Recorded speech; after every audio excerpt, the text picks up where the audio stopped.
So hello everyone, welcome back to the channel. This is Simran and welcoming you all to another study update.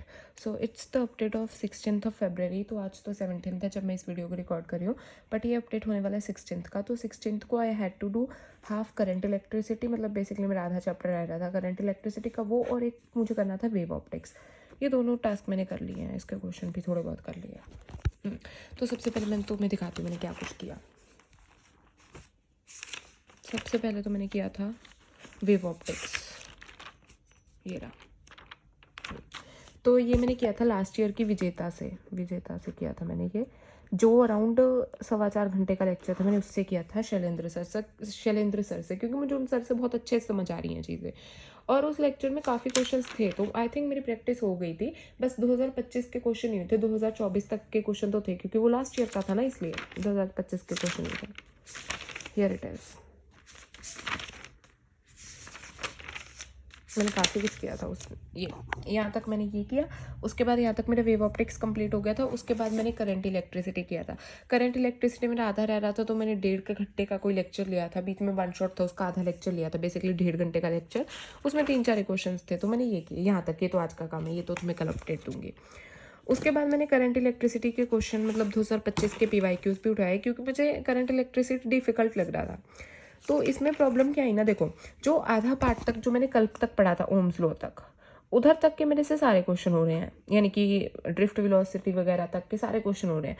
But जो ये circuit diagrams है ना, इनमें मेरे से question नहीं हो रहे अच्छे से. या फिर जब कैपेसिटर वगैरह भी लग जाता है, ये देखो ये सर्किट था, इसमें से मुझसे इक्वेशन ही गलत बन गई, किरचॉफ लॉ वगैरह. तो ऐसा कुछ हो रहा है, लाइक मुझसे जो इसका लास्ट वाला पार्ट है ना, उधर नहीं हो रहा है ना, मुझसे ये ग्राफ बन रहे थे. बेसिकली ये चीज़ें मुझसे गलत हो रही थी, बाकी ठीक था ओम्स लॉ तक. तो ये मुझे दोबारा एक बार करना ही पड़ेगा. ये देखो मैंने काफ़ी सारे क्वेश्चन किए थे, मैंने कुछ सोल्यूशंस भी देखे, क्योंकि खुद से तो मुझसे हो ही नहीं रहे थे ये क्वेश्चन. उसके बाद मैंने 2025 के वेव ऑप्टिक्स के क्वेश्चन उठाए, जो अगेन मुझसे मतलब ठीक ठाक हो रहे थे. 2-3 क्वेश्चन थे जो मुझे पढ़ के लग रहे थे कि हाँ थोड़े से डिफरेंट है. मैंने उनको सॉल्व करके देखा, जो कि मुझे 5 क्वेश्चन ऐसे लगे थे कि थोड़े से अलग से, वो 5 मेरे गलत भी हो गए थे सक्सेसफुली. हाँ, तो ये 5 क्वेश्चन नहीं थे, डिफिकल्ट थे जो मुझे लग रहे थे. और उसके बाद मैंने उनका सोल्यूशन देख लिया था. वेव ऑप्टिक्स के मैंने ज़्यादा क्वेश्चन प्रैक्टिस नहीं की, क्योंकि उसका मुझे ऐसे ही कॉन्फिडेंस आ गया था. एंड कल तो मैं बताती हूँ, मैंने एक और चीज़ ट्राई की कि मैं सैम्पल पेपर करती हूँ भाई, जितना मेरा सिलेबस हो गया.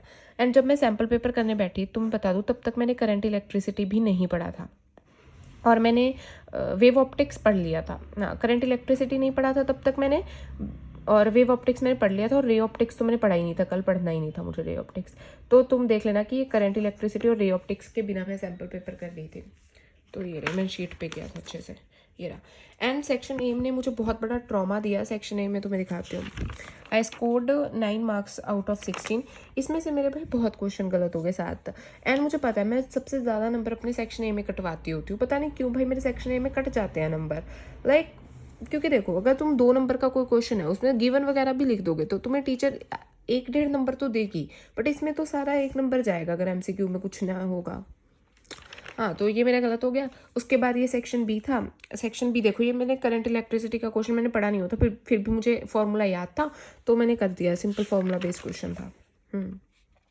तो हाँ, सेक्शन बी मेरा सही था बाकी. और सेक्शन सी में लाइक मैंने एक फॉर्मूला देखा था बस, ये वाला रे ऑप्टिक्स का, क्योंकि फॉर्मूला बेस्ड क्वेश्चन था. ऐसे ही मैं नंबर थोड़ा ना गवा लेती, इसलिए मैंने सोचा कि फॉर्मूला देख लो. बस मैंने इतना सही सॉल्व किया था, क्योंकि भाई तब तक मैंने पूरा नहीं पढ़ा हुआ था, मतलब पूरा सिलेबस. तो मैंने सोचा कि भाई क्या फ़ायदा है देख देख के करने का, बेसिकली फॉर्मूला वगैरह देखने का. तो बस मैंने इतने में से अपने आप को नंबर दे लिए, 34 मार्क्स आउट ऑफ 41. तो दीज आर माई मार्क्स जो मेरे आए थे. एंड उसके बाद भाई मैंने और भी पढ़ाई की थी. एक सेकेंड तो मैं दिखाती हूँ. हाँ, ये रही. उसके बाद मैंने मॉडर्न फिजिक्स पढ़ी थी थोड़ी बहुत. मॉडर्न फिजिक्स में भी डुअल नेचर पढ़ा था, उसके मैंने इतने से फॉर्मूले लिखे थे, और मैंने रिवीजन भी की थी. वो पेज एक सेकंड में ढूंढती हूँ कहाँ पे की थी मैंने प्रैक्टिस.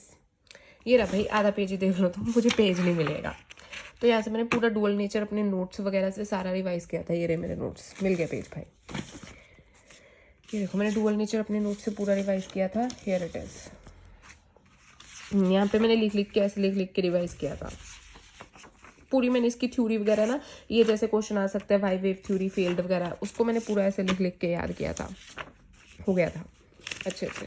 अब हमारा एग्ज़ाम भी आने वाला है तुम लोगों का. तो आई थिंक जिनका तुम्हारा फिजिकल एजुकेशन कैसे लिखते हैं, आई थिंक कैसे लिखते हैं, जिनका एग्ज़ाम है, कल है exam, so all the best to everyone. अच्छे से पेपर दे के ना, आज के दिन के लिए आई विल से कि तुम फिजिक्स मत पढ़ो, फिजिकल एजुकेशन पढ़ो और अच्छे से फिजिकल एजुकेशन का पेपर दे के ना, all the best from my side. वैसे तो मैं शाम को कम्युनिटी पोस्ट भी कर दूंगी, बट हाँ, वीडियो में भी मैं तुम्हें ऑल द बेस्ट कह रही हूँ।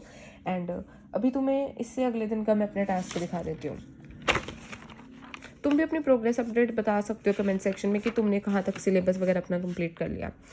तो आज मुझे करना है बस रे ऑप्टिक्स करना है मुझे। और हाँ, एंड एक और बात, मैंने अभी किसी भी चैप्टर की ना डेरिवेशंस नहीं की बेसिकली, मतलब मैंने की हुई है एक बार, बट मुझे याद नहीं हो रही, तो डेरिवेशन मैंने सारी रख दी कि 18 तारीख को मैं सारी डेरिवेशंस करूँगी।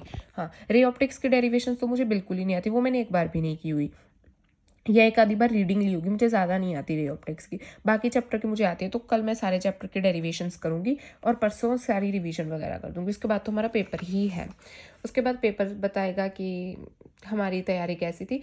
एंड हाँ, और मुझे भी एमसीक्यूज़ पे ज़्यादा ध्यान देना है, क्योंकि एमसीक्यूज़ में मैं बहुत नंबर कटवा रही हूँ, तो इतने में नंबर अफोर्ड नहीं कर सकती ना भाई साहब। अगर मेरा पेपर होगा तो उसमें इतने नंबर अफोर्ड नहीं कर सकती मैं कटवा के, क्योंकि देखो हमारा जो 2026 का पेपर आएगा उसका हम इतना तो अंदाज़ा लगा सकते हैं कि 2025 का पेपर बहुत डिफिकल्ट आया था, तो 2026 का भी डिफिकल्ट आएगा।